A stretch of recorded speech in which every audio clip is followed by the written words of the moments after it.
Assalamualaikum warahmatullahi wabarakatuh. Selamat malam Bapak dan Ibu sekalian. Selamat malam, Kak. Selamat Waalaikumsalam malam, warahmatullahi Kak. wabarakatuh. Selamat malam, Kak. Waalaikumsalam warahmatullahi wabarakatuh. Baik, hari ini adalah pertemuan kedua di perkuliahan kewirausahaan dengan dosen pengampu Prof. Ronald Surya Putra STMM. Pertemuan kali ini merupakan yang terakhir ya sebelum kita libur lebaran. Baik, sebelum kita mulai perkuliahan pada malam hari ini, marilah kita berdoa agar perkuliahan hari ini berjalan dengan lancar dan bermanfaat untuk kedepannya. Berdoa kami persilahkan.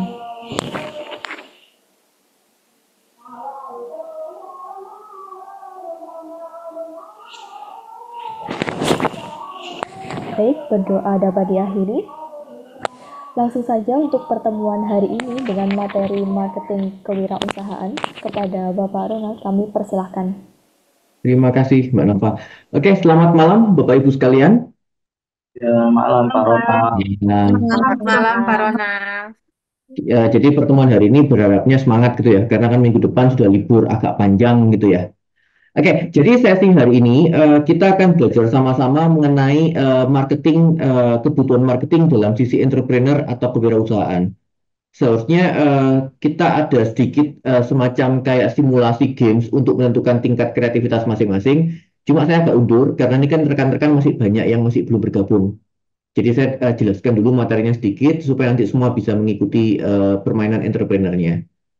Oke, sebentar saya share screen terlebih dahulu. Oke, apakah sudah terlihat Bapak Ibu untuk PowerPoint-nya? Sudah, Pak. Sudah, Pak. Ya, Sudah Kak. terlihat, sudah, Pak. Oke, jadi pasti kita banyak yang bertanya, untuk mata kuliah kewirausahaan, kenapa kok kita harus belajar mengenai marketing atau pemasaran gitu ya? Jadi kalau Bapak Ibu ditanya, seharusnya apa itu marketing Bapak Ibu? Mempromosikan Kegiatan dan jual menjual beli, produk Pak. kepada customer, Pak. Transaksi jual beli, Pak. Transaksi jual beli Bu Wiji. Pak Kiki apa Pak? Mempromosikan atau menjual produk pada konsumen. Mempromosikan atau menjual produk kepada konsumen. Apalagi Bapak Ibu? Proses atau Kegiatan kegiatan jual beli seperti untuk riset pasar atau pengembangan produk, Pak.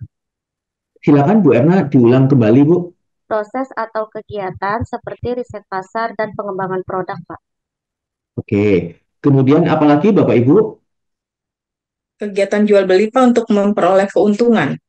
Bu Antik kegiatan jual beli untuk memperoleh keuntungan. Nah, itu merupakan definisi untuk masing-masing ya Bapak Ibu. Artinya serangkaian sepotong-sepotong memang itu benar bahwa marketing seperti itu. Tapi yang kita perlu tekankan adalah bahwa marketing ini tujuannya adalah untuk menciptakan, kemudian mengkomunikasikan dan memberikan nilai Bapak Ibu. Jadi pasti ada proses menciptakan, kemudian namanya aja ada produsen dan konsumen kan. Berarti ada proses untuk mengkomunikasikan dan kemudian juga ada proses untuk memberikan nilai. Nilai itu adalah value yang mau disampaikan dari sisi produsen atau dari sisi organisasi ke konsumennya. Artinya, untuk menyampaikan nilai yang baik, otomatis dibutuhkan pemahaman yang positif juga terhadap kebutuhan dan keinginan dari konsumennya. Itu marketing. Jadi marketing lebih fokusnya adalah menciptakan, mengkomunikasikan, dan memberikan nilai. Nah, kalau Bapak Ibu ditanyakan, kan kita sering banget mendengar ada yang namanya branding, kemudian ada marketing, ada yang namanya selling. Ada yang bisa bantu saya, Bapak Ibu, apa perbedaannya? Saya, Pak, mungkin. Boleh, Kalau silakan. branding, kalau perusahaan tersebut ya Pak, kita mempromosikan sebelum promosikan produk, kita mempromosikan nama perusahaan itu tersebut, sedangkan marketing itu melakukan penjualan untuk produk-produk yang dijual, sedangkan selling yaitu proses transaksi penjualannya Pak. Oke, oke. Ada pendapat yang lain, Bapak Ibu? Kalau branding itu berarti berhubungan dengan mereknya, gitu kan? Berarti yang termasuk di situ nanti ada logo, kemudian warnanya, slogan, dan elemen-elemen yang terlihat secara langsung. Itu proses brandingnya. Tujuannya adalah supaya merek atau citra mereknya semakin kuat. Itu untuk yang brandingnya. Jadi siapa diri kita. Nah, kalau menariknya adalah yang membedakan nanti antara marketing dan selling. Sebelum kita bisa membedakan antara marketing dengan selling, kita bisa melihat video sekilas dulu. Hmm. Oke, kita saksikan video. Baiklah, selamat malam teman-teman. Terima kasih sudah hadir di workshop stand up comedy volume 2. Beberapa di antara lu udah ikutan versi yang pertama. Ini mirip kayak yang pertama, tapi ada beberapa tambahan. Gara-garanya abis selesai bikin workshop yang pertama, ada banyak pertanyaan-pertanyaan yang setelah gue pikir-pikir kenapa nggak gue masukin. Jadi gue masukin harusnya lebih komprehensif. Dan seperti biasa kalau mau tanya boleh. Sebelum gue mulai, gue mau ngasih tahu bahwa semua yang lu lihat di sini ataupun di flip chartnya boleh lu foto, boleh lu video, boleh lu rekam audionya, boleh lu sebar, terutama kepada teman-teman komunitas.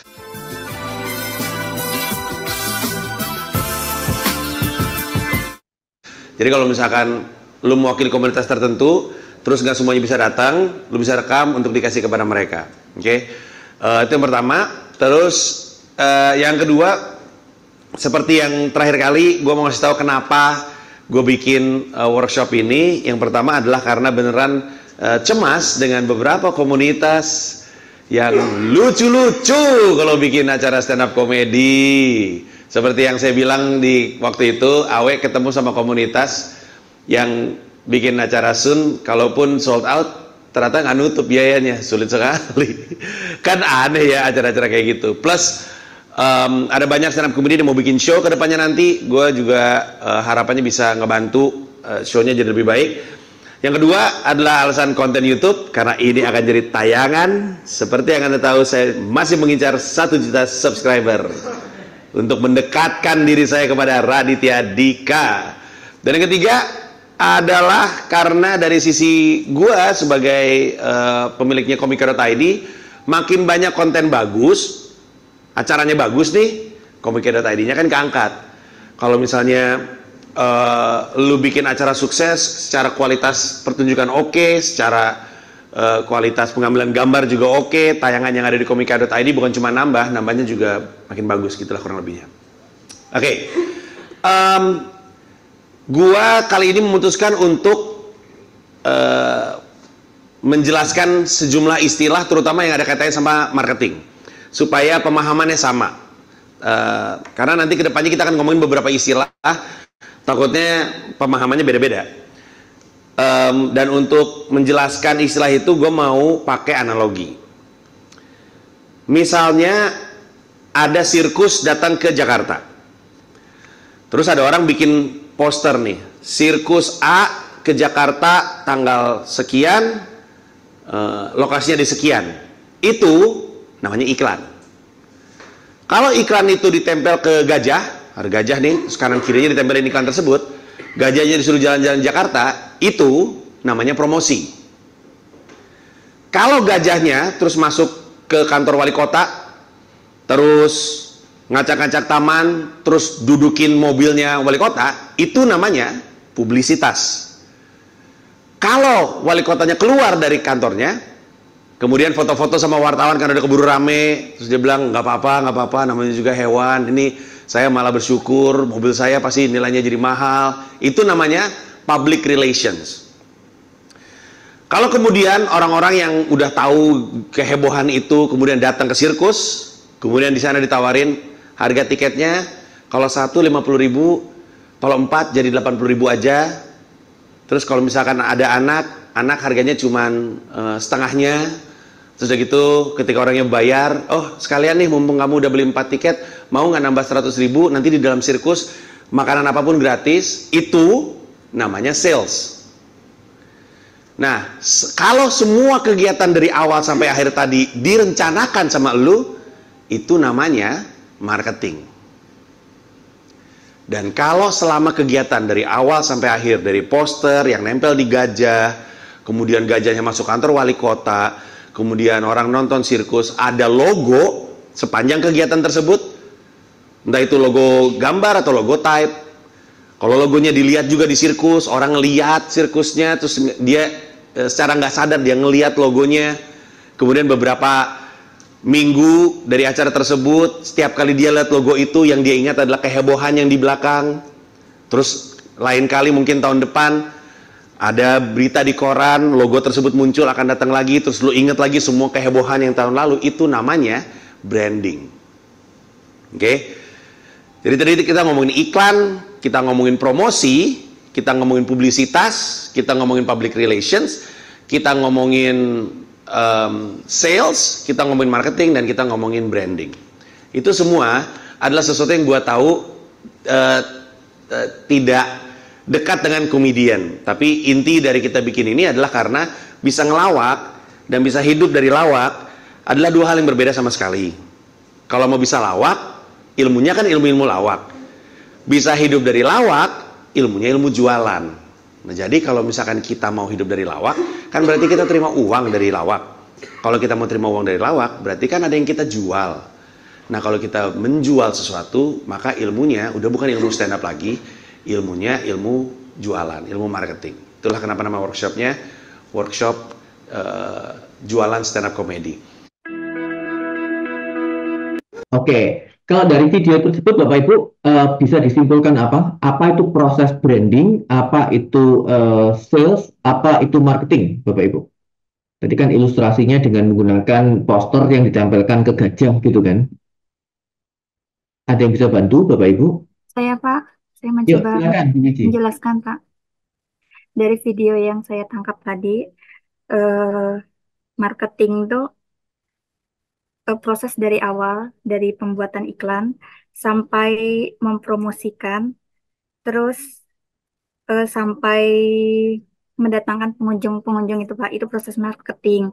Terus kemudian kalau proses sales itu yang dikatakan tadi misalnya beli tiket nanti nambah 100 dapat bonus sekian gitu Pak. Terus kalau branding tuh kehebohan yang di belakang layar tersebut Pak. Oke, dampak dari kehebohan yang sudah dilakukan oleh produk maupun dari sisi promosinya ya. Oke, Betul Pak. nah terima kasih Bu Terima Wiji. kasih Pak. Ketika kita berbicara mengenai sales dan marketing, kita pasti akan berbicara mengenai selling concept dan marketing concept, Bapak Ibu. Ini adalah dua konsep yang tidak bisa dipisahkan, jadi tetap akan dijalankan. Tapi pola pikir yang utamanya adalah kalau selling concept itu berasalnya dari sisi perusahaannya. Kayak tadi kan kita adalah mau menjual tiket untuk apa itu namanya sirkus dan seterusnya. Artinya orientasi awalnya starting point-nya itu dari sisi perusahaan. Oke, kemudian dilakukan promosi, dilakukan proses penjualan, tujuan akhirnya untuk meningkatkan volume penjualan untuk mendapatkan profit. Oke, nah sedangkan kalau yang namanya marketing konsep itu adalah berangkat dari kondisi pasarnya.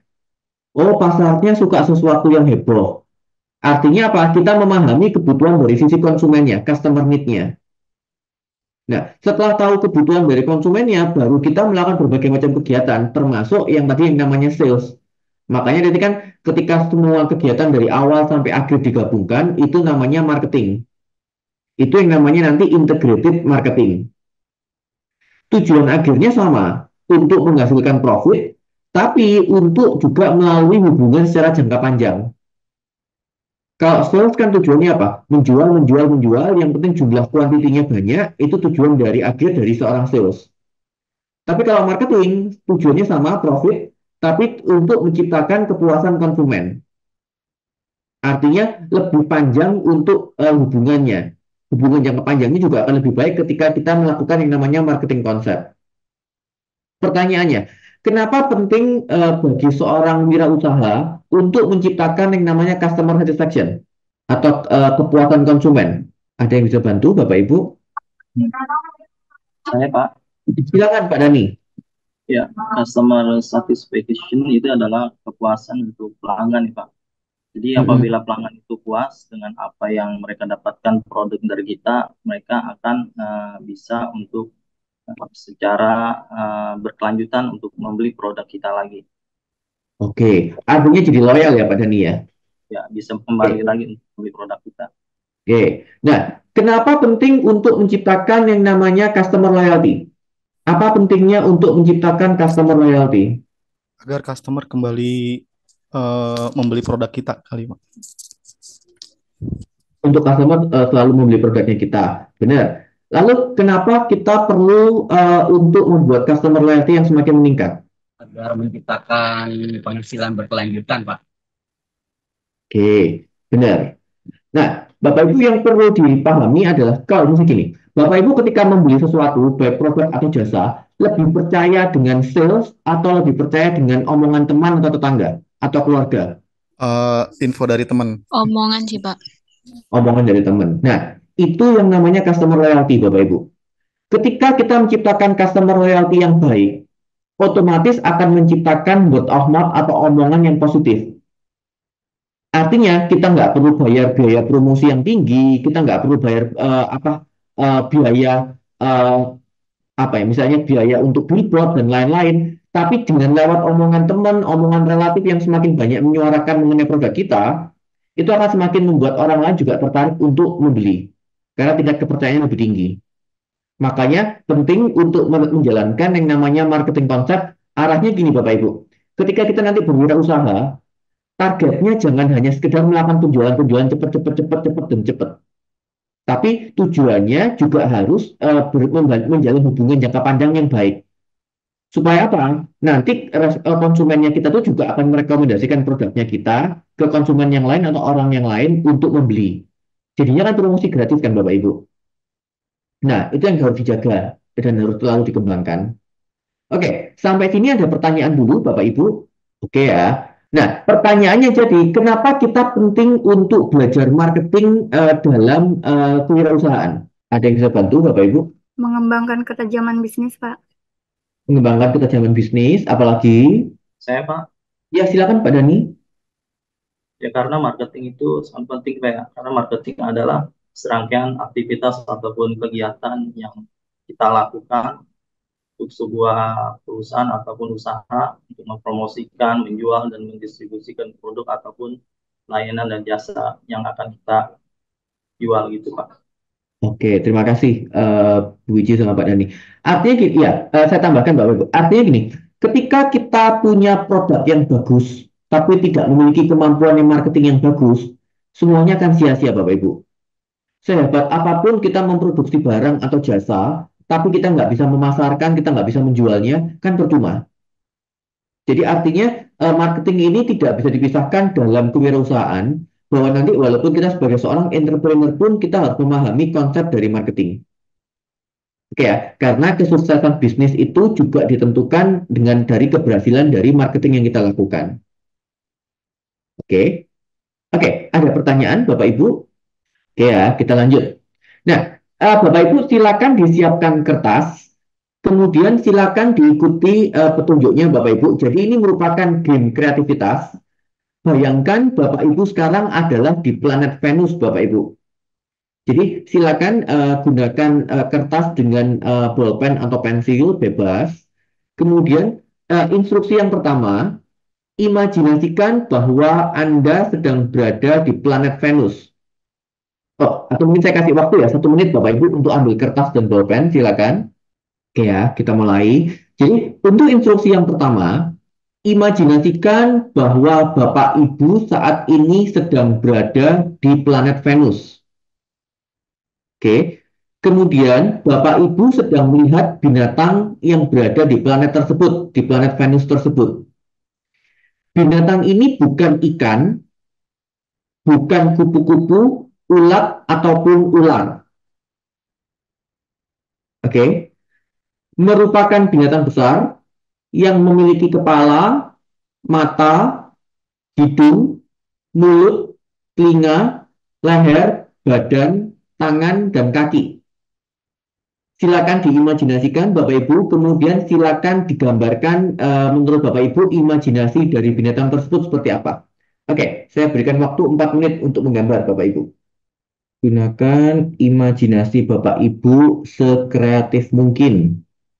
Oke, waktunya habis Bapak Ibu. Ada yang bisa menunjukkan gambar yang sudah dibuat Bapak Ibu di layar? Saya boleh, Pak? Boleh, silakan Bu Wiji. Ayo, gambarnya gimana? Oh, nggak kelihatan ya, ketutupan. Oh, oke, kelihatan. Oke, kita simpan gambarnya Bu Wiji. Terima kasih, Bu. Ayo, ada lagi yang menunjukkan gambarnya, Bapak Ibu? Makasih, Pak. Bu Wiji berarti punya kemampuan menggambar juga nggak? Ayo, silakan Bapak Ibu. Oh, boleh saya, Pak. Ayo, Bu Sulfi, ayo silakan. Gambar apa, Kak? Sebentar ya, coba kita pin ya. Oke, bentar. Oke, thank you Bu Sulfi. Oke, satu lagi Bapak Ibu ada yang menunjukkan gambarnya? Saya, Pak. Ayo, silakan Bu Antik. Kelihatan nggak, Pak, ya? Belum kelihatan ketutupan virtual background-nya soalnya Bu. Oh, iya, iya. Gimana ya, Pak? Oh iya, langsung ketutupan ya. Oh, ya nggak kelihatan. Apa Matiin di itu dulu, dulu Mbak, ya? backgroundnya. Matiin dulu ya. Ini, Pak. Oke. Oke. Di kelas ini berarti banyak yang kreatif-kreatif ini. Oke, mantap, mantap Bu Antik. Thank you. Oke, sekarang waktunya kita menilai ya, Bapak Ibu. Ada nilainya. Oke, jadi silakan dinilai dari gambar masing-masing. Silakan dilakukan penilaian dengan menggunakan tabel berikut. Silakan Bapak Ibu. Pak, izin bertanya, maksudnya yang dinilai itu gambaran kita sendiri atau punya Bu Antik sama Mbak Sulfi? Dari gambaran masing-masing sendiri. Oh, Jadi gambaran. gambaran sendiri-sendiri itu kita melakukan self assessment, kita nilai sendiri. Jadi Baik, Pak. aturan penilaiannya, kalau kepala yang digambarkan itu kurang dari 2, berarti nilainya 0. Oke. Kalau jumlahnya lebih besar dari 1, maka nilainya 2. Begitu juga dengan leher dan badan. Kalau punya lehernya kurang dari 2, itu berarti nilainya 0. Kalau punya lehernya lebih dari 1, maka nilainya 2 dan seterusnya. Silakan menilai, Bapak Ibu. 1 menit ya, kita untuk melakukan proses penilaian. Oke ya. Kita mulai dari Bu Wiji dulu, tadi yang gambar pertama. Poinnya berapa, Bu? Belum selesai, Pak. Saya kasih Belum. Oke, oke, nilainya. silakan, silakan. Saya kasih waktu deh. Silakan, Baik, belum. Pak. Silakan dihitung lagi. Pak, maaf. Itu yang kurang dari, yang lebih dari 1 berarti nilainya 2 ya, Pak? Yang di Ya, sebelah kanan. ya, benar. Jadi kalau misalnya kita gambar kepalanya lebih dari 1, maka dapat poin 2. Ini berarti yang gambarnya normal kayaknya skornya rendah ya, Pak. Itu masih rahasia dapur, Bu. Belum diketahui. Oh, siap, siap. Saya sudah selesai, Pak. Juga. Berapa, Bu Wiji? Nilainya cuma 6, Pak. Oh, 6. Masih lumayan, Bu. Dapat poinnya dari mana? Kepalanya 0, lehernya 0, Oke. badannya 2, kakinya 0, tangannya 2, matanya 2, telinga 0, terus lubang hidung 0, mulut 0, Pak. Jadi totalnya ada 6. Oke. Oke. Ada yang lain, Bapak Ibu, yang sudah dinilai poinnya berapa? Saya 12, Pak. Ada yang 12. Tadi siapa yang jawab 12? Saya Siti Fatimah Nizara. Oke, mantap ini. Oke, nanti kita informasikan. Ada lagi Bapak Ibu yang mau sharing poinnya Saya, berapa? Pak, ada 10. Bu Susi 10. Oke. Berarti kelas ini mantap-mantap poinnya. Oke, yang lain? Saya 8, Pak. Kak Kiki 8. Ada yang 0 nggak Bapak Ibu? Saya 0, Pak. Iya. Saya dulu juga waktu gambar 0, Pak. Waktu saya coba gambar tes ini saya juga 0. Kenapa Bapak Ibu kira-kira? Ayo coba kita belajar sama-sama ya. Kenapa untuk poin-poin Bapak Ibu cenderung kecil, termasuk waktu dulu saya mencoba, poin saya juga 0? Karena bukan kita yang tidak kreatif, tapi karena kita cenderung membatasi diri kita itu berdasarkan dari masa lalu atau pengetahuan yang kita punya. Artinya apa? Kita kan tahunya kalau suruh gambar binatang itu kepalanya pasti satu, hidungnya satu, dan seterusnya gitu kan. Sehingga itu membatasi imajinasi kita. Bukan memperluas, malah membuat pemikiran-pemikiran kita menjadi tidak original dan tidak imajinatif. Oke ya. Nah, kemudian kita selalu beranggapan bahwa planet-planet di luar bumi seperti yang digambarkan dalam komik itu merupakan fitur-fitur imajinatif yang belum tentu benar. Jadi kita selalu mengacunya ke kalau binatang itu bentuknya seperti ini, kemudian kakinya 2 atau kakinya 4 dan seterusnya. Karena kita selalu memakai frame yang ada di bumi. Bahwa kalau yang di bumi itu hewan pasti berkepala satu, lehernya satu, matanya 2 buah, telinganya 2 buah dan seterusnya. Nah, yang bisa kita belajar dari games ini adalah apa? Ingatlah bahwa kreativitas itu jangan dibatasi, Bapak Ibu. Jangan karena kita punya pengetahuan tertentu, kemudian kita membatasi kreativitas. Misalnya gini, oh kalau namanya roti itu pasti Black Forest. Padahal kan nggak seperti itu Bapak Ibu. Bisa aja nanti namanya bisa Red Forest, Green Forest, dan seterusnya kayak gitu. Itu yang namanya nanti kreativitas. Oke, sampai sini ada pertanyaan dulu Bapak Ibu. Berarti maksudnya kalau nol itu, Pak, berarti kita kurang kreatif seperti itu ya, Pak? Imajinasi kita kurang begitu ya, Pak? Artinya bukan kita nggak kreatif, tapi kita masih condong menggunakan histori data kita, Bu. Jadi kita kurang lepas untuk mengembangkan. Jadi kayak kalau namanya manusia tuh kayak agak dikerangkeng gitu, Bu, kreativitasnya. Makanya dalam entrepreneur ini kita harus buka kerangkengnya kita dulu. Kita harus buka boundariesnya kita dulu. Supaya kita bisa menjadi lebih kreatif, jangan hanya mengacu pada apa yang sudah pernah kita lihat. Ya, itu ya poinnya ya Bapak Ibu. Baik, Oke, Pak. Terima sampai sini. kasih. Ya, terima kasih Bu Wiji. Ada pertanyaan lain Bapak Ibu?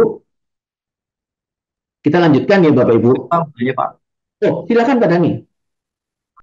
Iya Pak, untuk kreativitas itu sendiri ya Pak, di mana di saat kita ingin mengembangkan, menginovasi untuk kita lebih kreativitas lagi, tapi kita ada sesuatu yang melanggar ketentuan ataupun norma-norma etika ataupun hukum itu gimana Pak?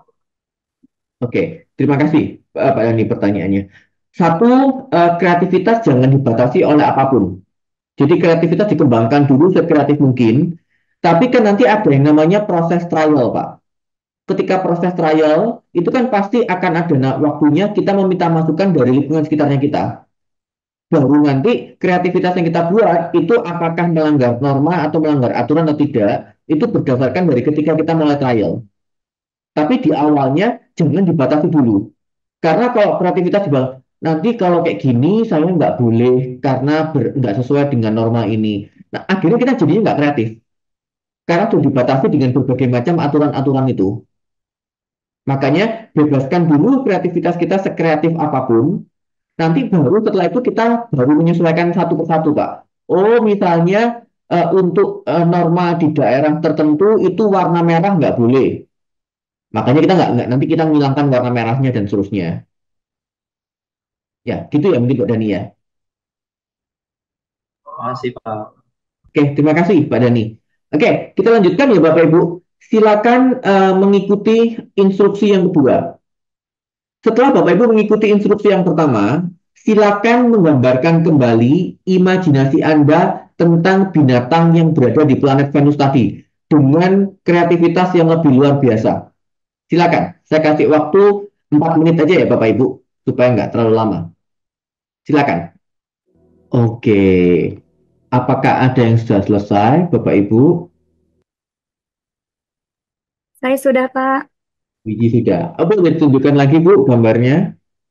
Masih ketutupan virtual background. Oh, masih relatif sama kayak yang tadi ya, Bu gambarnya berarti ya? Betul, Pak. Tapi gambaran saya kali ini lebih cantik, Pak, daripada yang sebelumnya. Oke, mantap. Oke, yang lain Bapak Ibu, ada yang menunjukkan gambarannya? Terima kasih, Pak. Saya Pak, Terima kasih, Bu Wiji. Ayo, silakan. saya Pak. Boleh, silakan Pak. Jadi Pak, kita lihat nggak Pak? Masih ketutupan virtual background Pak Kiki. Oh, Nah ini Pak. boleh. Kelihatan. Oke, mantap. Satu lagi, Pak, ada yang menunjukkan gambarnya?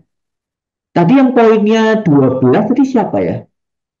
Atau tadi ada yang poin sebentar. Bu Sulfi tadi berapa poinnya, Bu? 10, Pak. Coba ditunjukkan gambar yang baru, Bu. Kalau kayaknya ini gambar alien yang saya gambar. Gambar alien. Bukan Oke. hanya binatang, tapi alien. Mukanya juga. Oke. Sip. Kreativitas versi Bu Sulfi. Oke ya, teman-teman, kita berarti sekarang melakukan penilaian ya. Silakan mengikuti tabel berikut untuk melakukan proses penilaian. Oke, kepala jika lebih dari 1, maka poinnya adalah 0. Kalau kepalanya kurang dari 2, poinnya adalah 2. Kemudian, kalau leher lebih besar dari 1, maka poinnya 0. badan lebih dari satu poinnya 0, dan seterusnya. Silakan Bapak Ibu, dilakukan proses penilaian. Langsung Bu Sulfi stres. Aduh, kenapa kayak gini poinnya? Oke, apakah sudah? Sudah, Pak.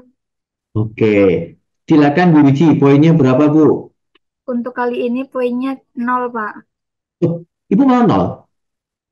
Betul, Pak. Karena tadi waktu saya menggambar tuh bingung, Pak, idenya tuh mau bikin kayak gimana gitu, Pak. Oh, bukannya Ibu gambarnya masih mirip dengan yang awal gitu ya?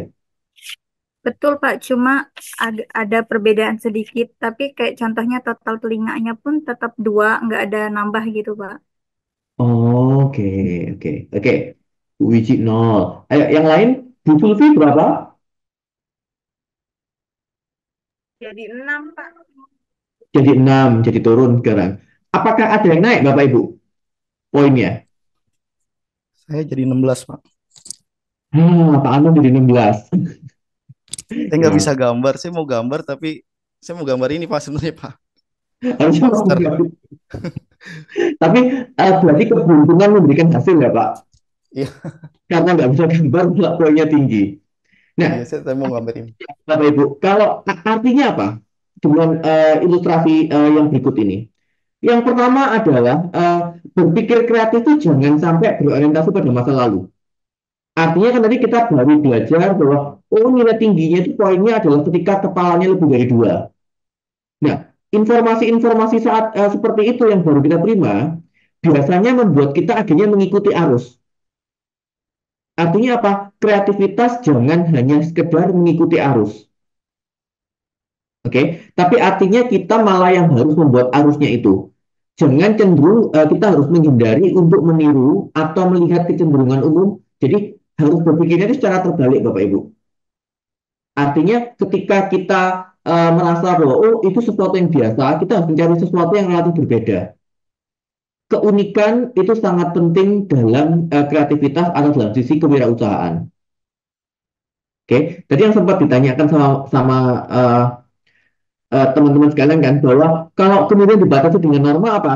Jangan lihat normanya dulu, dikembangkan dulu. Jadi karya Anda itu bukan atau tidak boleh dibatasi oleh nilai, tapi lebih ke arah kita mengejar sesuatu yang benar-benar dilakukan seperti kreativitas apa yang bisa kita kembangkan semaksimal mungkin.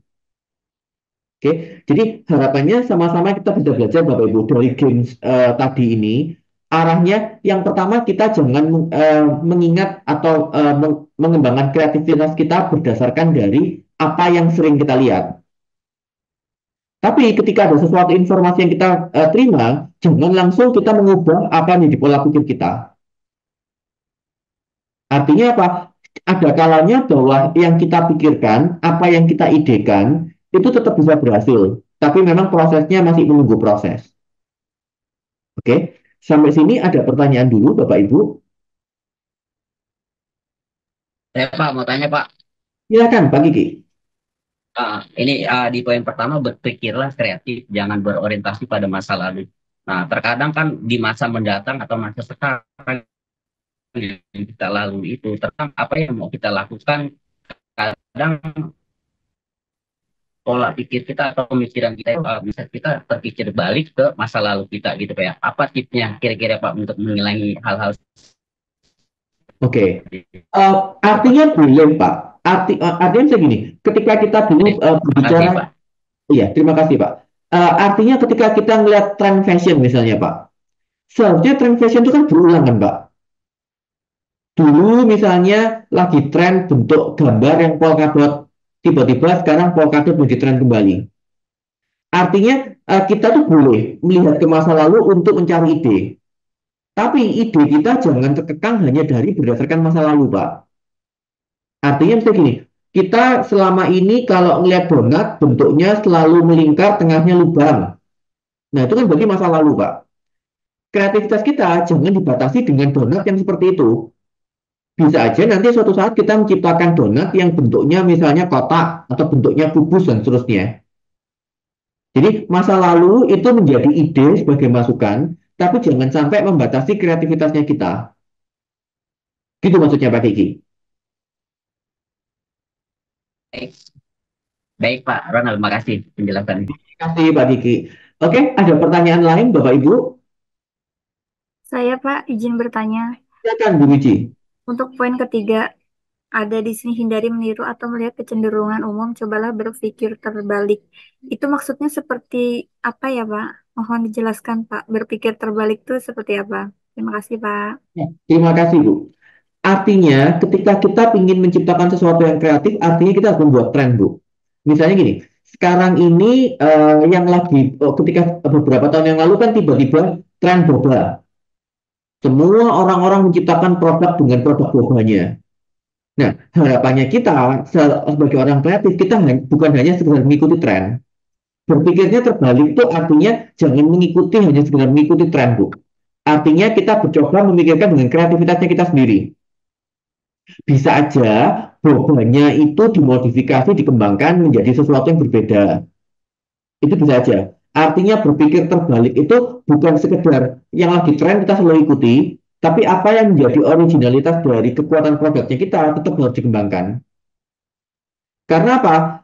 Paradoks itu adalah seharusnya tidak ada sesuatu yang benar dan salah, Bu. Kreativitas itu tidak ada yang benar dan salah. Karena ketika kreativitas kita dinilai tidak baik oleh orang lain, itu bisa saja merupakan kebaikan atau kebenaran buat orang lain.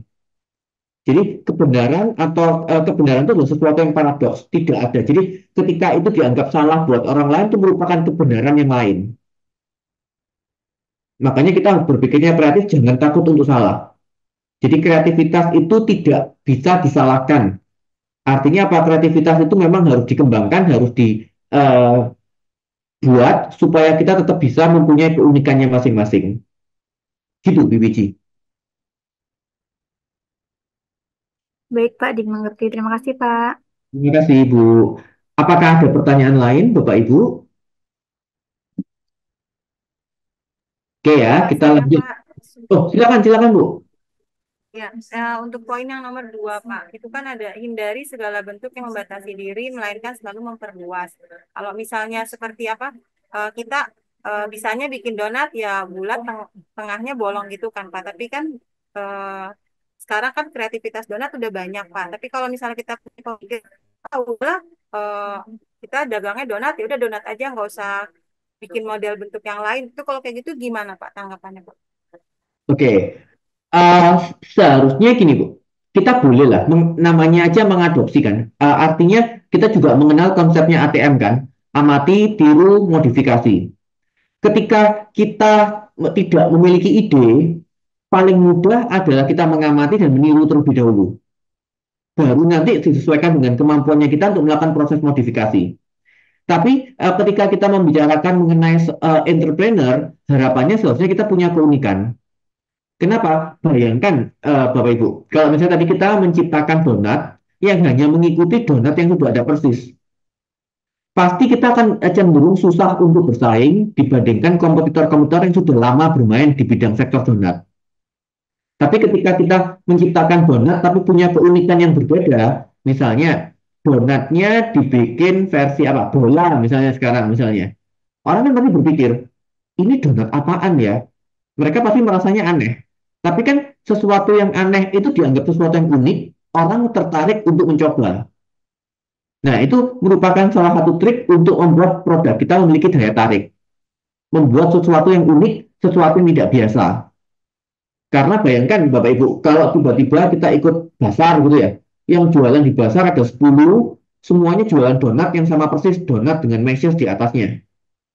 Pasti nggak akan ada strong point-nya buat kita untuk menjualkan produk kita. Apalagi kalau kita adalah pemain baru. Itu maksudnya Bu Sulfi. Jadi artinya jangan membatasi diri itu adalah kita berpikirnya adalah selalu mau mengembangkan dan mengembangkan. Dimengerti Pak, terima kasih. Terima kasih Bu Sulfi. Apakah ada pertanyaan lain Bapak Ibu? Oke ya, kita lanjutkan. Nah, ini salah satu pakar dari sisi kewirausahaan yang menyatakan bahwa suatu aksi atau bisnis dalam mempromosikan atau menjual produk atau jasa, itu kita harus memahami yang namanya market research dan advertising atau promosi. Sehingga ketika kita belajar mengenai marketing, marketing itu adalah proses mengenalkan produk atau jasa agar diketahui oleh calon konsumen, Bapak Ibu.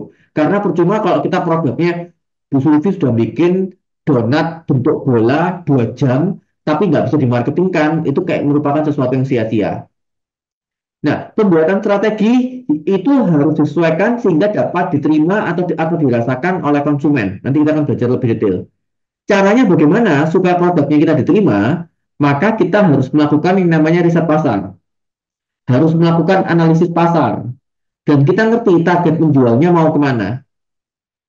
Kalau jualan donat kira-kira yang suka donat siapa? Apakah anak-anak atau cenderung orang tua? Maka kita punya target market pelanggan yang jelas. Kita juga harus nanti memahami yang namanya proses periklanan, bagaimana cara proses penjual, termasuk delivery produk sampai ke tangan konsumen itu caranya seperti apa. Jadi semuanya harus kita pikirkan secara komprehensif. Termasuk misalnya kita mau mengendorse seorang selebriti, kemudian punya poster yang menarik, punya slogan yang menarik, kita punya promo harga yang menarik, termasuk desain packaging juga bisa disesuaikan sesuatu yang menarik. Jadi ini merupakan faktor-faktor penting dari sisi kewirausahaan Bapak Ibu yang memang perlu untuk dipahami. Sampai sini apakah ada pertanyaan dulu Bapak Ibu? Ya, saya lanjutkan. Nah, fungsi dari marketing sendiri otomatis mengenalkan produk jasa gitu ya. Tujuan akhirnya pasti membuat bisnis kita bertumbuh dengan meningkatkan penjualan. Otomatis ketika produk kita semakin dikenal, otomatis reputasi perusahaan kita juga akan semakin baik. Ketika reputasi perusahaan kita semakin baik, otomatis kita harus mengembalikan sebagian itu ke konsumen, Bapak Ibu. Caranya apa? Misalnya, kalau ulang tahun diberikan ucapan selamat, itu sesuatu yang penting buat konsumen, Bapak Ibu. Buat kita mungkin itu hal yang tidak penting, tapi buat konsumen itu merasa dihargai oleh organisasi. Termasuk misalnya memberikan hadiah, bahkan kalau memungkinkan ketika ulang tahun ada diskon, ada souvenir dan lain-lain itu baik untuk dilakukan. Dan usaha kita, fungsi marketing adalah otomatis menjadikan produk kita sebagai pilihan utama. Karena dengan produk kita menjadi pilihan utama, maka produk kita akan lebih dapat bertahan lama di pasar, Bapak Ibu. Sehingga marketing sangat penting untuk dijalankan. Nah, kalau kita membahas Bapak Ibu mengenai online marketing dan offline marketing, menurut Bapak Ibu sekarang yang lebih penting kita perlu belajar yang mana? Atau lebih berguna yang mana? Online marketing atau offline marketing? Online marketing, Pak. Keduanya, Pak. Oke, kita mulai dari yang online marketing dulu. Ayo, kenapa alasannya? Karena sekarang mungkin semakin lebih ke digital ya, Pak. Jadi Oke, karena mulai masuk ke era digital menurut Bu Fatim. Oke, ada pendapat yang lain? Online marketing itu bisa mencakup banyak orang, Pak, di mana saja tanpa terbatas waktu dan tempat. Oke, ada pendapat yang lain? Terima kasih Bu Antik. Tadi Pak Kiki ya, yang keduanya. Boleh, silakan Pak. Kenapa kok keduanya Pak? Kalau ya diantaranya kalau yang online tadi seperti yang dipaparkan Bu Widi sama Ibu Antik, saya sepakat dengan pendapat itu. Dan juga offline itu memang memenuhi ilmu dari materi-materi marketing itu sendiri untuk kita sendiri Pak, untuk kita bisa explore dari apa yang sudah kita dapat dan kita mempasarkan dari apa yang akan kita lakukan di kemudian harinya Pak, seperti itu Pak. Oke. Kemudian kalau sekarang ditanya Pak, berarti kalau misalnya kita juga harus fokus ke offline marketing sebagai wirausaha, yang perlu kita lakukan berarti apa Pak di offline marketing? Untuk yang offline marketingnya ya Pak ya, setidaknya jika kita di offline marketing, kalau pemahaman saya, setidaknya offline marketing itu kan berkaitan dengan misalkan kita itu bisa melakukannya secara langsung ya Pak ya, tidak lagi melalui website ataupun aplikasi-aplikasi itu sendiri. Itu sih Pak, simpelnya Pak. Oke, saya setuju ya Bapak Ibu dengan Pak Kiki. Artinya kita tidak bisa meninggalkan tetap yang namanya offline marketing. Walaupun online marketing itu sekarang dampaknya sangat luar biasa, saya setuju. Tapi ada hal-hal yang tetap kita pertahankan. offline marketingnya, kita nggak bisa ninggalkan. Misalnya gini, brosur tuh masih ngefek Bapak Ibu, impact-nya masih besar. Apalagi kalau kita sebagai wirausaha, Pak, kita masih tetap butuh bikin brosur. Karena kan kadang-kadang apa, kita nyebarkan ke lingkungan sekitarnya, kan kita nggak bisa bilang, ayo lihat Instagram saya, kan nggak bisa Bapak Ibu. Jadi kalau kita mau komunikasi secara langsung, offline marketing tetap perlu jalankan. Minimal misalnya brosur, atau misalnya kartu nama. Tapi memang harus diakui bahwa offline marketing itu membutuhkan biaya yang relatif lebih besar. Misalnya papan reklame di jalan raya.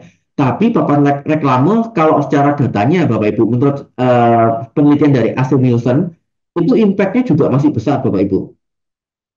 Artinya apa? Ketika kita sebagai entrepreneur besar, kita juga harus mulai memikirkan juga mengenai keberadaan penggunaan papan reklame. Kira-kira kenapa Bapak Ibu? Kenapa papan reklame ini masih berguna? Ada yang bisa bantu? Karena Saya mempromosikan Pak, ke orang banyak, Pak. Ketika ada seseorang yang lewat, pasti orang tuh melihat, Pak, di jalanan gitu. Siap, terima kasih Bu Wiji. Benar, karena banyak orang yang bisa melihat papan reklame yang ada. Ada pendapat yang lain? Ingat tadi Bapak Ibu, 3 hal penting yang dipelajari di marketing kan, ada yang namanya branding, ada yang namanya sales, ada yang namanya marketing. Nah, papan reklame ini memperkuat yang namanya branding Bapak Ibu. Kenapa? Kalau perusahaan tertentu bisa masang di papan reklame itu kayak image dari perusahaan itu akan terangkat. Tapi yang harus diperhatikan adalah papan reklame harus didesain semenarik mungkin. Kenapa? Kita sekarang nggak bisa kayak yang di dulu itu kan seakan-akan kayak desainnya simple, sederhana, segala macam seperti itu masih oke. Tapi sekarang desainer sangat luar biasa sekali Bapak Ibu. Termasuk munculnya AI. Nah, itu yang kita juga harus memanfaatkan teknologi Bapak Ibu. Ketika ada AI, kita pun bisa memanfaatkan artificial intelligence itu untuk melakukan desain secara menarik. Oke, sampai sini ada pertanyaan dulu Bapak Ibu. Kalau kita sudah belajar mengenai offline marketing, kita tidak akan bisa lepas dengan yang namanya online marketing Bapak Ibu. Online marketing ini pasti biayanya sangat murah, bahkan bisa gratis. Kalau SEO, Search Engine Optimization, itu adalah kita bagaimana cara memanfaatkan bisa gratis untuk supaya ketika search engine-nya digunakan, misalnya Google dan seterusnya, misalnya produk donat kekinian bisa muncul nanti produknya kita. Itu bisa melakukan yang namanya search engine optimization. Kemudian kalau search engine marketing itu memang tujuannya lebih mengutamakan untuk kita kalau di search engine itu akan muncul di atas Bapak Ibu. Tapi ini cenderung berbayar. Jadi bukan yang organik. Kalau yang search engine optimization itu kita melakukannya secara organik. Jadi kita melakukan dengan berbagai macam trik. Nanti pasti ada sesi khusus Bapak Ibu yang akan belajar khusus mengenai search engine optimization. Misalnya dengan keyword, kemudian hashtag dan lain-lain. Itu bisa meningkatkan yang namanya SEO. Kemudian pastikan kita punya media sosial. Bisa bikin video, blog maupun media cetak. Pertanyaan saya Bapak Ibu, media sosial apa yang paling efektif kalau kita mau jualan makanan misalnya Bapak Ibu? Facebook, Pak. Facebook, apalagi? Instagram. Instagram, Pak. Instagram. TikTok nggak ada yang memilih Bapak Ibu. Ya, Status WA juga bisa, Pak. Status WA juga bisa. Oke, menarik. Terus lanjut apalagi Bapak Ibu? GoFood bisa, Pak. GoFood. Oke, berarti kita mulai masuk ke arah media online gitu ya. Boleh. Nah, artinya Bapak Ibu, kita harus cermat untuk mengamati sosial media masing-masing Bapak Ibu. Kenapa? Setiap sosial media itu punya keunikannya masing-masing, punya kegunaannya masing-masing Bapak Ibu.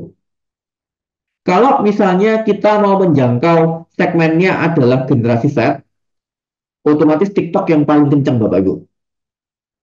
Tapi kalau kita mulai menjangkau generasi X, generasi Y, itu bisa aja Facebook, bisa aja nanti Instagram. Termasuk jenis produk yang kita tawarkan. Ketika produk yang kita tawarkan itu lebih ke arah dari sisi keeleganan segala macam, sosial media Facebook akan lebih nyambung. Dibandingkan kalau TikTok kan yang lebih secara dinamisnya lebih cepat. Nah itu nanti kita harus belajar Bapak Ibu, termasuk produk yang kita tawarkan seperti apa. Ketika kita misalnya menjual baju dengan fashion trendy untuk anak muda, kita bisa mulai berpikir untuk menggunakan TikTok dan seterusnya. Oke, sampai sini ada pertanyaan dulu, Bapak Ibu. Saya nanya Pak, izin Prof. Eh, Tadi kan disebutkan bahwa offline marketing itu emang sangat dibutuhkan ya. Nah, dan nilai dari pengeluaran untuk offline marketing itu cukup besar.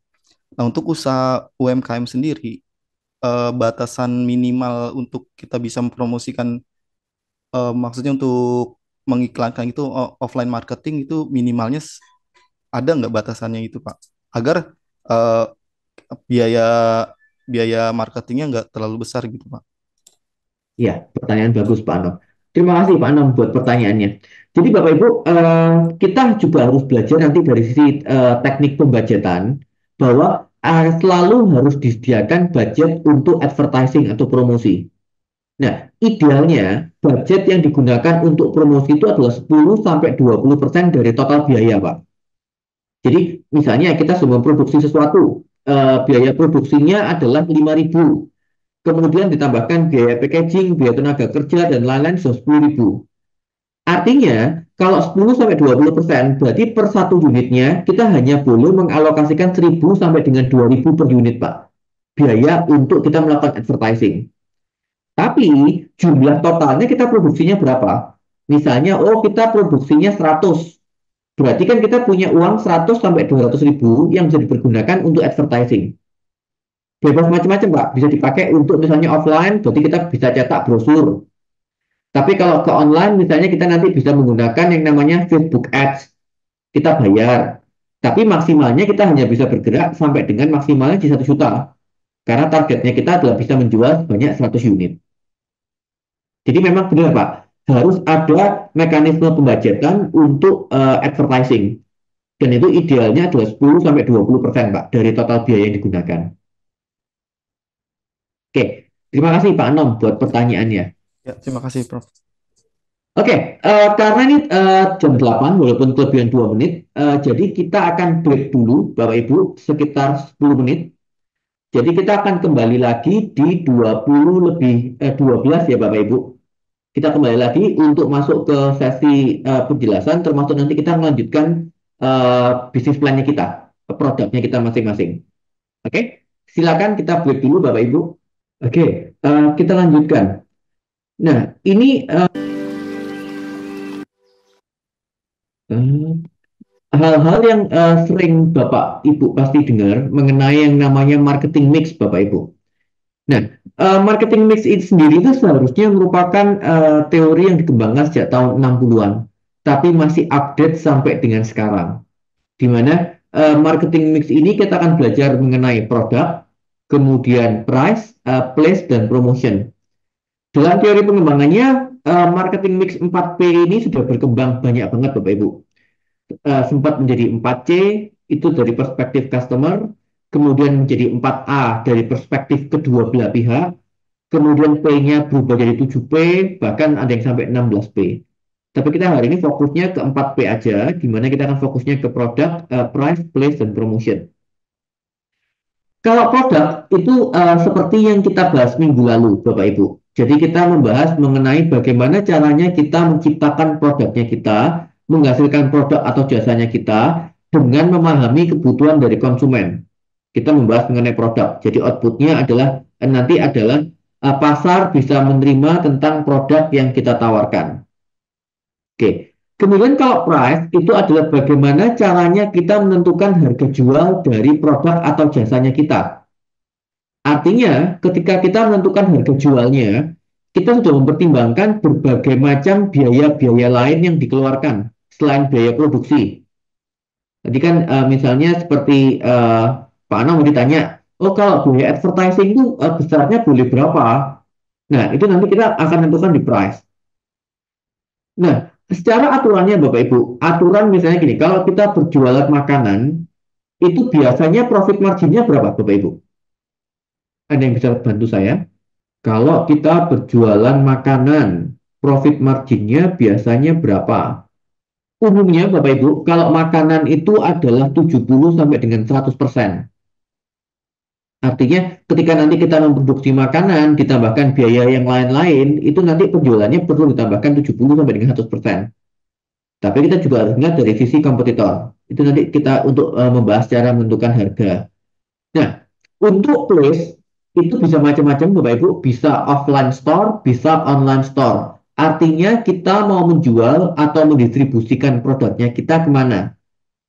Artinya apa? Ketika jangkauan produknya kita adalah keluar kota, keluar pulau, bahkan keluar negeri, bisa aja kita melakukan place-nya adalah secara online. Jadi tergantung dari bagaimana kita mau menempatkan produknya kita untuk melakukan proses penjualan. Dan yang terakhir harus dipikirkan nanti cara promosinya. Misalnya kita bikin event, kemudian melakukan iklan, kemudian bagaimana caranya supaya produknya kita tuh semakin lebih dikenal oleh lingkungan masyarakat. Oke, sampai sini apakah ada pertanyaan dulu Bapak Ibu untuk konsepnya 4P? Oke ya, aman ya. Saya Pak, saya Oke, mau silakan. sharing aja sih Pak. Silakan Bu Ici. Eh, Tentang poin yang keempat Pak, promosi. Saya kan pernah Pak mencoba berjualan di Facebook dan di Instagram, berjualan kayak pakaian gitu Pak. Terus saya itu sebisa mungkin menawarkan dengan bahasa-bahasa yang menurut saya itu sudah paling menarik Pak. Tapi pada akhirnya, jangankan ada yang beli Pak, yang nanya-nanya aja nggak ada Pak. Oke. Apakah itu promosinya kurang menarik atau seperti apa ya Pak? Padahal tuh saya setiap hari itu selalu update Pak. Oke. Eh, Detail promosi yang Ibu lakukan ketika itu apa, Bu? Gimana Pak? Promosi yang dilakukan melalui apa saja? Melalui Facebook dan Instagram Pak. Oke. Kemudian konten yang dibuat apa? Eh, Tidak ada sih Pak, yang saya buat cuma kayak bikin status ada kata-kata gitu aja Pak. Kadang video-video yang dari resellernya itu yang saya upload gitu Pak. Kalau dari Oke. saya pribadi tidak ada membuat konten. Nah, kalau Bu Wiji sempat evaluasi, kenapa kok ternyata yang merespon bahkan tidak ada gitu? Kira-kira apa yang hasil evaluasinya, Bu? Karena tidak ada yang merespon, akhirnya saya berhenti berjualan Pak. Akhirnya berhenti berjualan. Berapa lama, Bu, sampai akhirnya memutuskan untuk berhenti berjualan? Kemarin tuh saya coba sekitar 2 bulan Pak. Karena 2 bulan. menurut saya kayak sia-sia gitu Pak, soalnya nggak ada yang nanya. Jangankan beli, nanya aja nggak ada gitu Pak. Oke, kalau boleh tanya, Bu, Instagramnya Ibu menggunakan Instagram pribadi atau khusus produk tersebut? Instagram pribadi Pak. Instagram pribadi. Kalau boleh tahu followernya Ibu berapa, Bu? 1000-an, baru 1000-an Pak. Oh, harusnya sudah lumayan. Itu sama sekali dari ketika menggunakan Instagram sama sekali nggak ada yang nge-like atau yang ngasih komen kayak gitu sama sekali nggak ada. Kalau yang ngasih like tuh ada Pak, cuman paling banyak 4 orang. Tapi kalau yang komen nggak ada Pak. Kebanyakan cuma ngelihat aja Pak, ngeliat dari story gitu. Produknya apa yang dijual, Bu? Pakaian Pak, kadang Pakaian. pakaian, kadang jilbab gitu. Oke. Kalau kalau prediksi saya, Bu, bisa bisa tapi juga bisa salah. Yang pertama, mungkin secara materi promosinya kurang menarik, Bu. Artinya, ketika melihat konten yang dibuat itu membuat mereka, oh ya biasa-biasa aja. Nggak ada sesuatu yang, ih ini apa kok saya harus cari informasi lebih lanjut dan seterusnya. Satu, bisa aja karena itu. Dua, bisa aja karena kan Ibu menggunakan konten yang sudah ada dari suppliernya. Bisa aja akhirnya harganya Ibu kalah, Bu.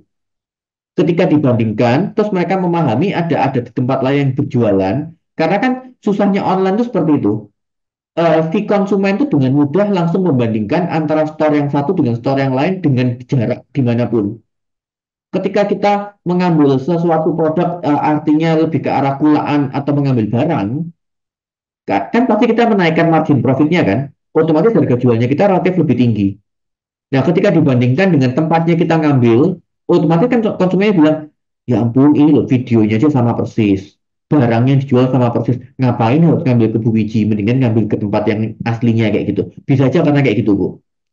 Cuma, Bapak Ibu, saya tidak keberatan ya kalau misalnya suatu saat Bapak Ibu membawakan ide bisnisnya sendiri, kemudian dipresentasikan, kita kupas misalnya. Kayak tadi kasusnya Bu Wiji itu sebenarnya menarik, bisa dibikin sebagai studi kasus. Jadi kalau nanti bisa Bu, boleh aja suatu pertemuan keberapa gitu, Ibu kasih kontennya Ibu, Bu. Di-sharingkan di kita, nanti kita boleh kasih komen rame-rame gitu. Kenapa kontennya Bu Wiji ini like-nya cuma 4? Ayo kita bahas sama-sama. Supaya kita sama-sama belajar kan. Kalau bikin konten itu seharusnya yang bagus gimana sih? Entrepreneur supaya cara promosi yang enak itu seperti apa sih? Boleh ya Bu, nanti kita sharing-sharing sama-sama ya. Baik, Pak. Terima kasih Bu Wiji. Ada pertanyaan yang lain Bapak Ibu? Saya Pak, mau tanya Pak, Silakan Pak Kiki, uh, silakan. ini Pak, kalau berkaitan dari apa yang disaringkan dari Bu Wiji itu berkaitan dengan dagang baju ataupun hijab ya Pak ya. Nah ini promosi di poin 4 ini promotion itu ya Pak, iklan. Nah ini saya Ya, coba iklan itu melalui jejaring OLX ya Pak ya. Itu OLX tanpa kita memiliki follower dan lain-lain itu contohnya saya mengupdate status kos-kosan ataupun kontrakan itu ya Pak ya. Itu begitu banyak orang yang anggap dari apa yang kita berikan itu Pak, respon itu Pak. Apa pengaruhnya dari OLX itu sendiri dengan promosi-promosi yang mungkin kita lakukan melalui FB, IG ataupun lain-lain itu Pak. Terima kasih Pak. oke, terima kasih Pak Kiki. Kalau kayak gini kan jadi menarik kan, Bapak Ibu. Ada ide kalau dari Pak Kiki, Bu Wiji kalau jualan mendingan pakai OLX kayak gitu kan, kan bisa. Nanti kita kan sama-sama belajar. Misalnya, oh ternyata nanti misalnya siapa? Pak Anom itu memahami tentang misalnya Tokopedia. Nanti Bu Erna paham tentang apa misalnya Shopee. Bisa aja nanti kita sama-sama belajar. Platform apa yang paling cocok, platform apa yang paling sesuai. Karena gini Bapak Ibu, setiap platform e-commerce itu pasti punya keunikannya sendiri-sendiri.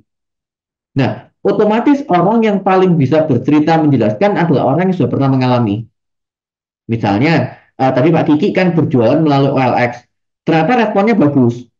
Nanti tiba-tiba itu diadopsi sama Bu Wiji, produknya berbeda, ternyata responnya juga tidak terlalu bagus-bagus amat. Dan nanti kita sama-sama kupas, kita sama-sama belajar. Boleh. Artinya apa? Kan proses berjualan secara online itu memang medianya banyak sekali. Tapi kita harus benar-benar cermat atau pintar untuk memilih kan, mau jualnya di mana. Siapa tahu yang paling e-commerce yang paling bagus saat ini misalnya cocoknya adalah Shopee misalnya dan seterusnya kayak gitu. Boleh nanti satu minggu tertentu kita bisa bahas masing-masing Bapak Ibu punya pengalaman berjualan di mana saja, produknya apa, nanti kita kupas misalnya, oh ini sudah bagus hasilnya, kenapa? Jadi kita sama-sama bagi-bagi tips gitu ya, untuk kita sama-sama untuk bisa saling-saling maju bersama. Terima kasih Pak Kiki buat sharingnya. Sama-sama Pak Ron. Apakah ada masukan yang lain atau tambahan dari Bapak Ibu yang lain sebelum kita lanjutkan? Oke, saya lanjutkan ya. Jadi ini merupakan video tips dan triknya Bapak Ibu untuk melakukan marketing secara gratis. Oke, coba kita saksikan ya. Oke guys, ini cara kalian dapat 100 customer pertama tanpa keluar duit sepeser pun. Ini highly requested banget karena banyak dari kalian tuh minta, kok gimana caranya marketing, gimana cara jual ke teman, gimana cara jual ke orang. Kayaknya kesannya kayak problem paling gede dari bisnis kecil atau small to medium business adalah gimana cara jual produk mereka. Sebelum kita pikirin cara-cara berbayar kayak paid advertising, influencer, baliho, or even billboard, kita maksimalin yang free dulu. Dan menurut gue, banyak banget yang kita bisa lakuin di free channels ini yang bisa naikin bisnis kalian secara eksponensial. Di sini gue bakal kasih 4 contoh yang menurut gue dan gue sendiri denger dari banyak bisnis gue. Temen gue ngelakuin ini dan dia bisa dapat puluhan juta per bulan, bahkan ratusan juta per bulan. Asalkan dieksekusi dengan baik. Oke, gratis bukan berarti nggak ada effort. Kita mulai dari poin nomor 1, yang menurut gue orang banyak banget sepelein, yaitu word of mouth. Di sini gue jelasin konsep word of mouth ya, karena di investasi itu ada namanya compounding interest. Di word of mouth itu juga bisa compounding, atau namanya kayak snowball effect. Contohnya kayak gini, paling simple. Kalau kalian punya temen yang kalian bisa jual satu produk kalian, terus temen itu refer ke sosmed dia, atau refer kemana? Bayangin itu 1 orang jadi 10 orang. 10 orang kalau jadi 10 orang lagi berapa? Jadi 10 orang lagi berapa? Itu bahkan bakal berkali-kali lipat sampai 1000 customer pertama kalian. Nah, tapi kuncinya di sini, nggak banyak bisnis ngelakuin insentif untuk mereka word of mouth. Kalau misalnya produk kalian bagus banget, mereka akan otomatis ngelakuin word of mouth.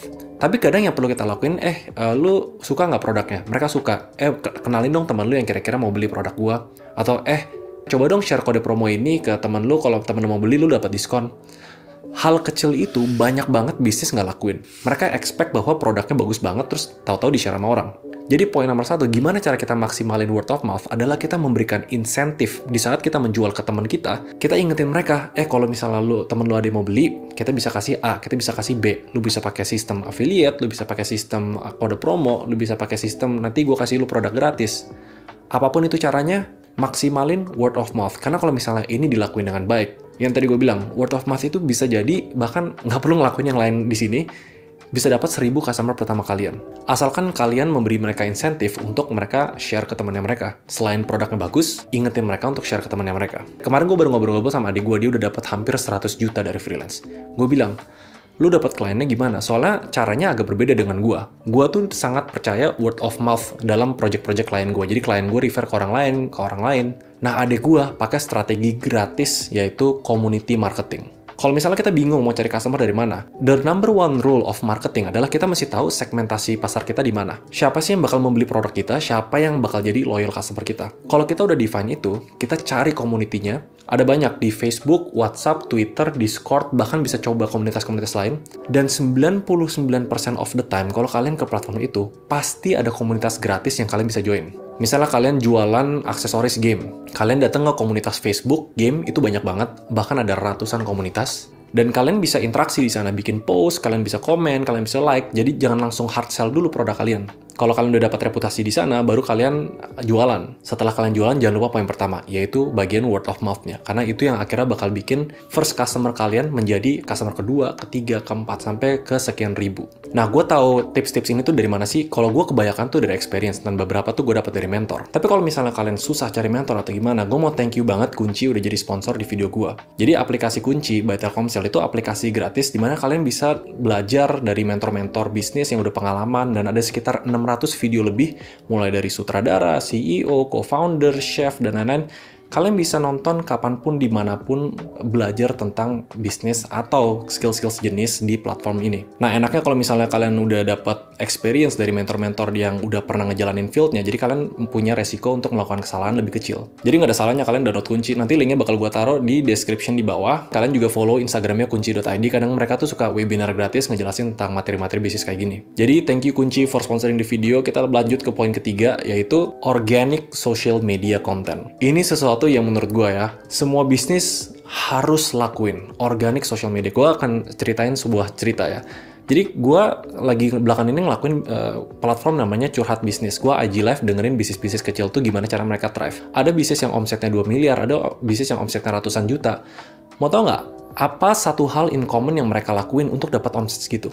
Mereka bilang kayak gini, mereka tuh bergantung ke organic content, dimana kalau misalnya ada satu video atau satu konten viral, penjualan mereka tiba-tiba hari itu belasan juta, puluhan juta, bahkan ratusan juta. So that's the power of organic content. Yang gue saranin banget yang harus kalian invest adalah bikin konten di TikTok. Karena bedanya TikTok dibanding Instagram atau YouTube atau yang lainnya. Kalau misalnya Instagram, YouTube, kalian harus ngebangun audience dulu.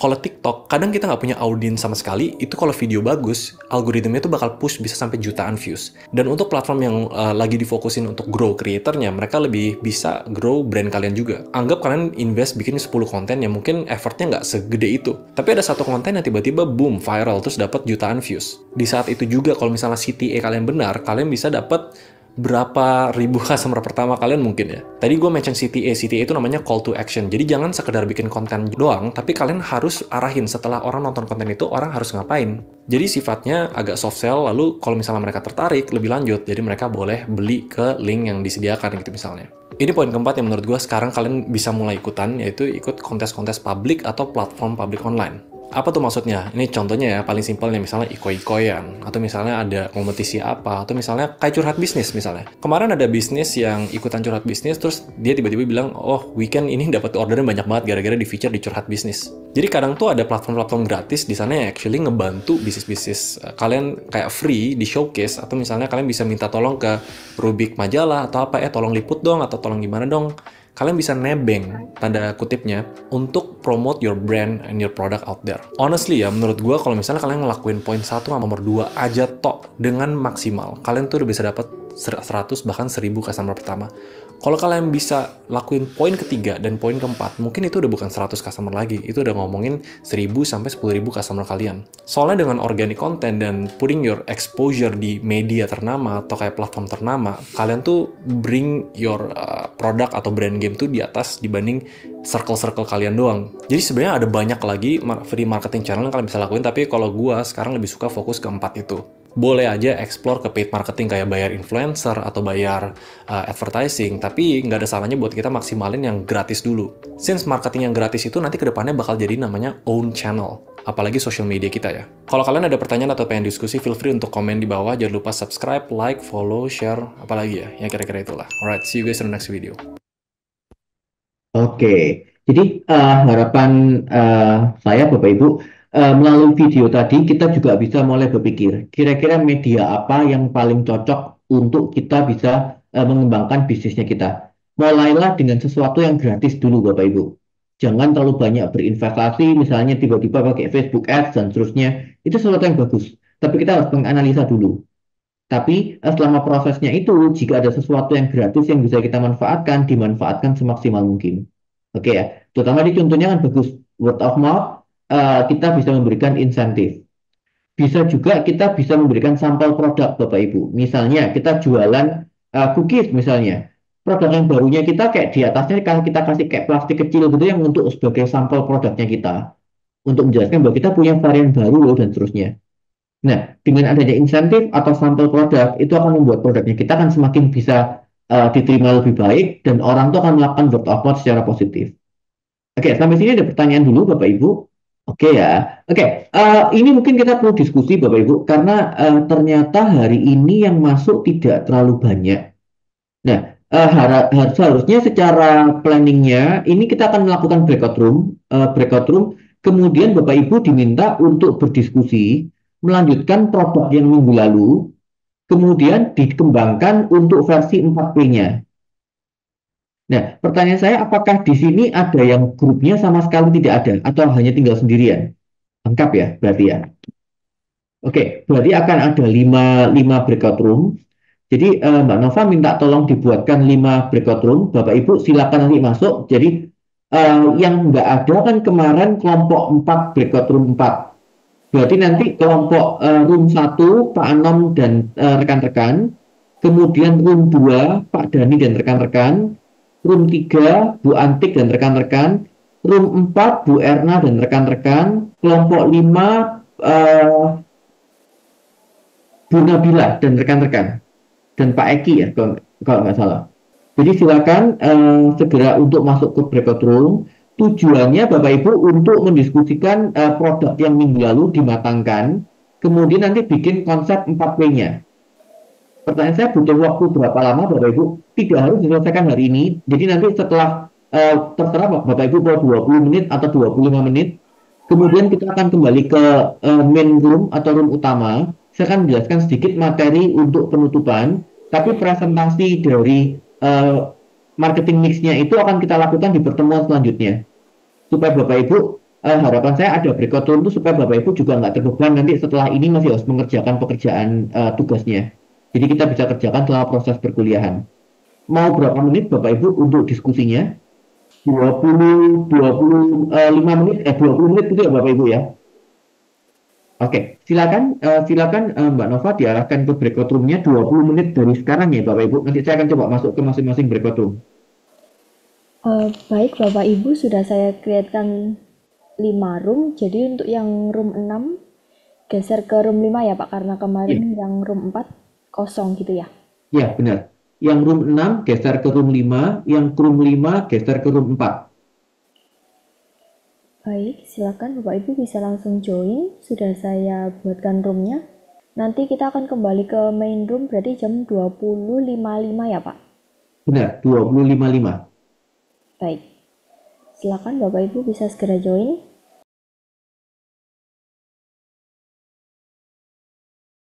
Oke, sebagian sudah kembali atau masih ada yang di breakout room ya? Seharusnya sudah kembali semua Pak, sudah saya close on. Kembali semua. Oke, Bapak Ibu terima kasih buat diskusinya. Nanti silakan aja dilanjutkan setelah proses perkuliahan. Tapi juga jangan jadi beban ya Bapak Ibu, karena kita tetap ini kan prosesnya diskusi sampai dengan akhir semester ini berakhir kan. Jadi silakan aja dikembangkan. Minggu depan pertemuan berikutnya yang setelah tanggal 22 April itu nanti masing-masing kelompok akan presentasi, tapi maksimal adalah 10 menit ya Bapak Ibu. Jadi 5 sampai dengan 7 menit untuk presentasinya, 3 menit nanti kita akan diskusi untuk tanya jawab. Jadi masing-masing kelompok total maksimalnya adalah 10 menit. Silakan disiapkan ngeliputin 4P-nya. Oke, ada pertanyaan dulu untuk tugasnya untuk pertemuan selanjutnya, Bapak Ibu. Oke ya, aman. Nah, Saya mau tanya Pak, silakan Bu. kalau untuk price-nya ini Pak, apa harus didetail gitu Pak? Biayanya apa saja gitu, atau kita langsung, oh price-nya segini kayak gitu Pak? Sebaiknya nanti di PowerPoint-nya bisa ada detailnya, Bu. Tapi nanti waktu presentasinya nggak usah jelaskan detail, nggak apa-apa. Nanti ketika kita akan masuk ke diskusinya aja.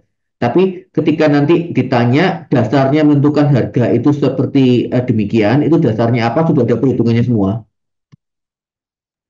Baik Pak, terima kasih. Ya, jangan lupa memperhitungkan biaya tenaga kerja ya Bapak Ibu. Biasanya kelupaan. Karena biasanya dijelaskan, kan saya ngerjakan sendiri, kan saya bikin sendiri. Lah kan kita sebagai tenaga kerja kan walaupun ngerjakan sendiri kan tetap harus dihitung sebagai biaya. Ya, jadi harus dimasukkan proses perhitungan biayanya. Termasuk itu yang kelupaan Bapak Ibu, misalnya jualan makanan, eh, gasnya, kemudian alat-alatnya dibilang, oh saya di rumah kan punya panci sendiri ya, boleh awal-awalnya. Tapi biasanya ada perhitungan Bapak Ibu dinaikkan berapa persen, misalnya 2%, 3%, atau sampai dengan 5% untuk peralatan dan lain-lain. Boleh kalau misalnya kayak gitu, diasumsikan. Oke, ada pertanyaan? Pak, mau tanya dong. Tadi kan Bapak ada singgung untuk biaya untuk karyawan ya Pak, gajian. Nah itu sistem perhitungannya kayak gimana tuh Pak? Sebagai Nah, kita seorang wirausaha yang memang baru mau mulai gitu. biasanya kita pakai asumsi di presentase, Bu. Jadi misalnya total biaya bahannya adalah misalnya 5.000. Kita mempresentasikan misalnya itu bisa 5 sampai dengan 10%. Berarti misalnya kalau 10.000 berarti 5%-nya cuma 500 biayanya. Itu boleh, tapi tetap harus ada perhitungannya. Kecil enggak apa-apa, tapi yang penting harus mulai diperhitungkan. Detail biaya apa saja yang nanti harus dimasukkan. Diasumsikan aja Bu, enggak usah langsung ditentukan, diasumsikan. Oke, untuk biaya tenaga kerja saya ngambilnya 5% dari total biaya, kayak gitu. Dari total biaya perlengkapan yang kita butuhkan gitu maksudnya ya Pak? Iya, dari total biaya produksi. Oke, Terima kasih Pak apakah Ronald. Terima kasih Bu Sulfi. Apakah ada pertanyaan yang lain Bapak Ibu? Izin bertanya, Pak.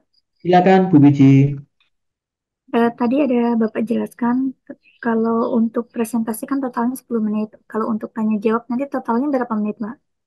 Jadi presentasinya sendiri 5 sampai dengan 7 menit, kemudian 3 menitnya kita akan tanya jawab Bu. Oh, berarti 10 menit itu sudah akumulasi dari semuanya ya, Pak? Ya, Presentasi dan tanya jawab. Baik, ya. Pak. Terima kasih. Siap, terima kasih Bu Wiji. Oke, ada lagi pertanyaan? Oke ya, sebelum kita akhiri, saya selesaikan dulu materinya sedikit lagi. Ini Bapak Ibu, karena saya mau menunjukkan bahwa kekuatan marketing itu penuh dengan kreativitas. Jadi artinya ketika kita ingin menawarkan sesuatu dengan entrepreneur pun, marketing pun juga berkorelasi dengan kreativitas. Kita saksikan dulu video ini dulu Bapak Ibu.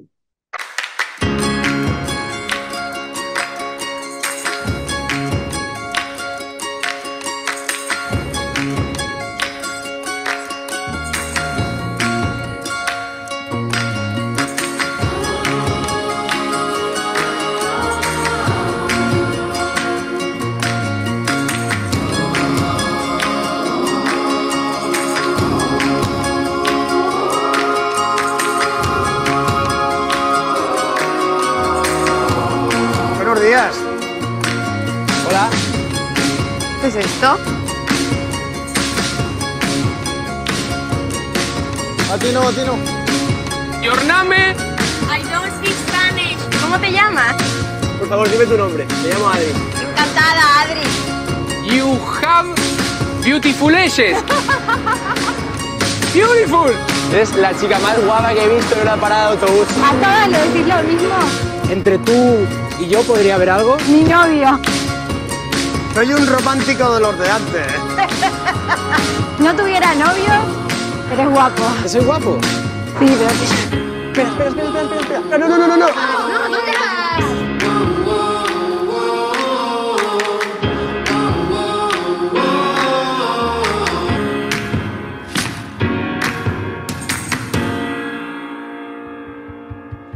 Hola. Hey, hi.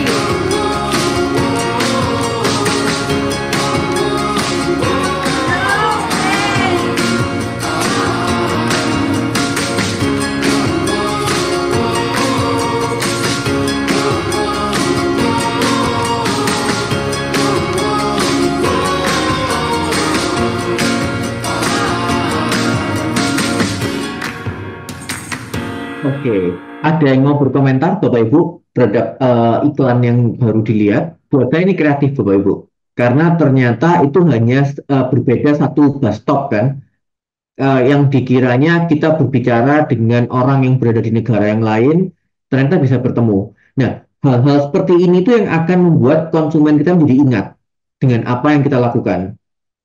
Artinya, sebagai seorang entrepreneur, ketika kita mempromosikan sesuatu, kita juga harus punya sesuatu yang faktor wow-nya ini.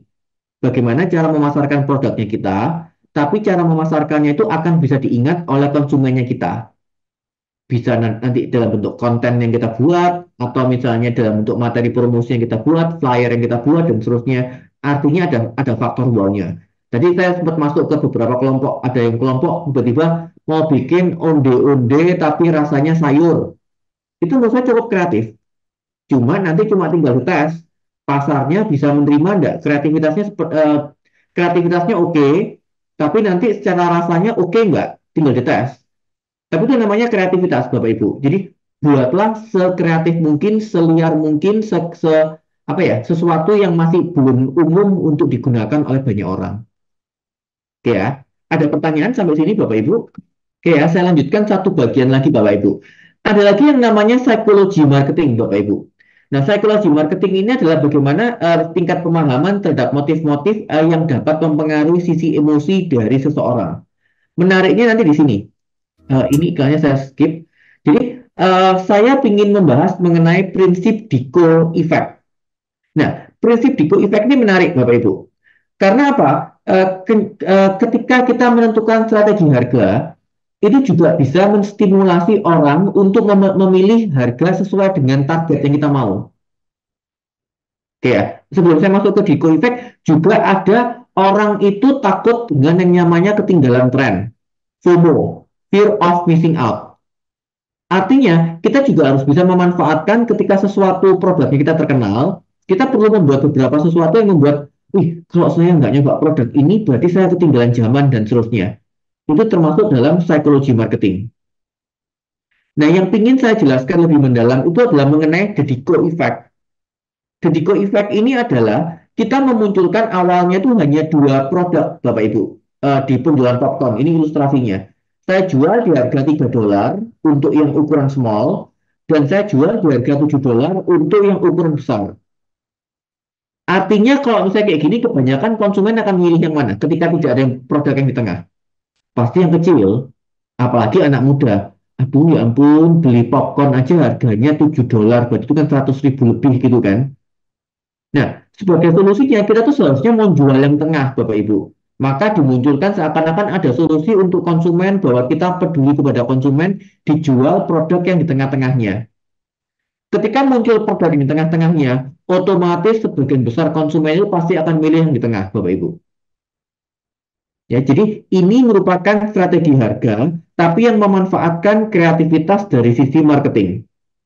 Namanya adalah the Deco Effect. Oke, apakah ada pertanyaan dari sisi Bapak Ibu? Oke, artinya dalam proses pembelajaran kewirausahaan itu kreativitas, inovasi itu sangat dibutuhkan. Nah, makanya kita belajar setiap proses dalam pembelajaran kita, termasuk dari sisi marketing pun, kreativitas itu juga harus dikembangkan. Nanti di konsepnya 4P juga akan muncul kreativitas-kreativitas baru, Bapak Ibu. Silakan berkreasi, misalnya, saya place-nya itu lebih suka jualannya di sebelah gang, yang penting gangnya itu pojokan, saya kayak gitu, boleh-boleh ya bebas. Silakan berkreasi apapun. Atau misalnya saya cuma mau jualan di lantai 20. Bebas, yang penting ada logika berpikirnya, ada alasannya kenapa Bapak Ibu memilih kreativitas tersebut. Oke, ada pertanyaan Bapak Ibu? Oke ya, sudah tidak ada pertanyaan. Ini mungkin sudah aroma-aroma liburan gitu ya. Jadi kreativitasnya mulai disimpan untuk nanti kita pertemuan selanjutnya gitu ya. Benar ya Pak Kiki ya? Sudah aroma liburan. Oke. Oke, kalau sudah tidak ada pertanyaan, sebelum saya kembalikan ke Bu Nanda, Bu Nanda, siapa tuh? Saya lupa sampai. Bapak Novan, Bapak. Oh iya, Pak. Untuk Bu Nanda, saya ganti nama-nama orang sendiri. Oke, harapan saya nanti kita semakin bisa belajar dengan proyeknya Bapak Ibu masing-masing ya. Jadi kita per kelompok silakan berkreasi, jangan takut salah benar. Semuanya adalah konsep kreativitas. Kita di sini nanti akan berdiskusi. Ya, jadi jangan takut untuk salah. Ketika nanti kita ada masukan, kita menerimanya dengan positif supaya kita juga semakin bisa berkembang dari sisi kreativitas. Oke, terima kasih Bapak Ibu buat kerjasamanya malam ini. Semoga kita bisa sama-sama belajar juga ke depannya. Selamat berlibur dan saya kembalikan ke Bu Novanda. Silakan. Baik, terima kasih atas materinya hari ini Pak Ronald. Sebelum kita akhiri kelas pada malam hari ini, izinkan saya untuk menyampaikan review materi yang telah disampaikan. Jadi nanti akan setiap akhir perkuliahan nanti akan saya sampaikan ya teman-teman. Baik, apa itu marketing? Marketing merupakan proses menciptakan, mengkomunikasikan, dan proses untuk memberikan nilai. Marketing merupakan rangkaian dari perencanaan produk, publikasi, iklan, serta customer relation. Sehebat apapun barang atau jasa yang kita miliki akan percuma apabila marketing tidak berjalan dengan baik. Marketing dapat dilakukan secara offline dan online, tentu dengan pertimbangan target pasar serta kelebihan dan kekurangan masing-masing. Setelah itu, apa pentingnya customer loyalty? Customer relation yang baik menghasilkan word of mouth yang baik, kemudian kita akan menghemat biaya promosi karena kita tidak mengeluarkan biaya promosi, semakin membuat tingkat kepercayaan calon pembeli. Selanjutnya kita juga melaksanakan game kreativitas Planet Venus. Dari instruksi yang pertama kita bisa simpulkan bahwa apabila skor kita rendah, ini disebabkan karena kita cenderung kurang kreatif dan membatasi diri serta bayang-bayang pengetahuan dari masa lalu. Seharusnya kita tidak membatasi imajinasi kita. Dari instruksi yang kedua, berpikir kreatif jangan berorientasi dari masa lalu. Jangan membatasi diri melainkan memperluas. Hindari meniru dan selalu mengingat bahwa karya Anda tidak boleh dibatasi oleh nilai. Selanjutnya marketing mix 4P. Yang pertama adalah produk, bagaimana masyarakat akan mengenal serta memahami produk yang kita tawarkan. Yang kedua adalah price, bagaimana menentukan harga produk. Yang ketiga ada place, merupakan proses distribusi barang atau jasa. Dan yang terakhir adalah promotion, yang merupakan iklan, acara atau diskon yang dapat meningkatkan pemahaman terhadap barang atau jasa. Selanjutnya untuk tugas pertemuan ketiga setelah liburan nanti adalah presentasi 4P dari masing-masing produk atau jasa. Maksimal presentasi 10 menit, maksud saya total 10 menit, 5-7 menit untuk presentasi, dan sesi tanya jawab sebanyak 3 menit. Baik, sekian perkuliahan kewirausahaan pada malam hari ini. Semoga ilmu yang kita terima dapat bermanfaat di masa mendatang. Jangan lupa untuk mengisi form review, nanti akan saya share linknya di grup seperti biasa. Untuk terakhir kita bisa foto bersama ya teman-teman, sebagai dokumentasi perkuliahan pada malam hari ini. Bisa minta tolong untuk dinyalakan kameranya. Baik, akan saya hitung sampai 3. 1, 2, 3. Baik, terima kasih semuanya. Selamat malam. Wassalamualaikum warahmatullahi wabarakatuh. Selamat malam, Pak. Malam. Selamat malam. Terima kasih Pak. Terima kasih Kak Nova. Terima kasih. Terima kasih Pak Ronald. Sehat-sehat Istirahat semua. teman-teman semua. Semangat, jaga kesehatan semuanya. Terima kasih Pak Ronald. Selamat berlibur Bapak Ibu Assalamualaikum warahmatullahi sekalian. wabarakatuh.